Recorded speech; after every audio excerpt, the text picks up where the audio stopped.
সুতরাং এই অর্থে এটি পারমাণবিক বোমার চেয়েও ক্ষতিকর এবং ভয়াবহ।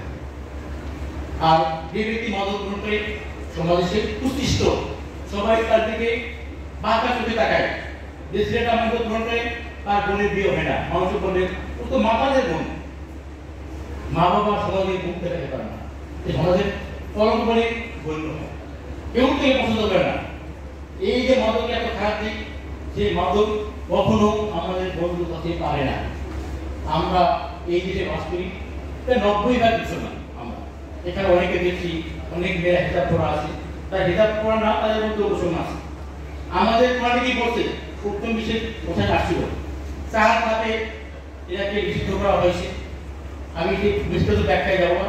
সর্বশেষ মায়েদের বলা হয়েছে, হারাম করা হয়েছে। যেদিন একে হারাম ঘোষণা করা হলো, সেই দিন একে হারাম করা হয়েছে। এই কথা শোনা মাত্র মদিনার অলিতে গলিতে এত মদ ফেলে দেওয়া হয়েছিল যে মনে হয়েছে যে বৃষ্টিতে বন্ধ হয়ে গেছে। সব মদিনার অলিগুলি দেখে গেছিল, অর্থমুক্ত হয়েছিল এই মজার করে। আমাদের প্রিয় নবী যে ছিলেন মেরাজে, তাকে তো বেশ দুদক দেখানো হয়েছিল পৃথিবীতে। যখন আপনি যান দুদকের কাছ থেকে দেখেন একদল লোক আর একদল দুদকি, তাদের শরীর থেকে যে পচা রক্ত গলিত পুষ বেরোচ্ছে, আর একদল লোক সেগুলো চাচ্ছে।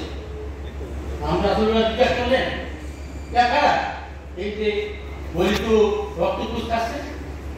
সেই লোক যারা পৃথিবীতে মদ পান করে এবং চাকরি।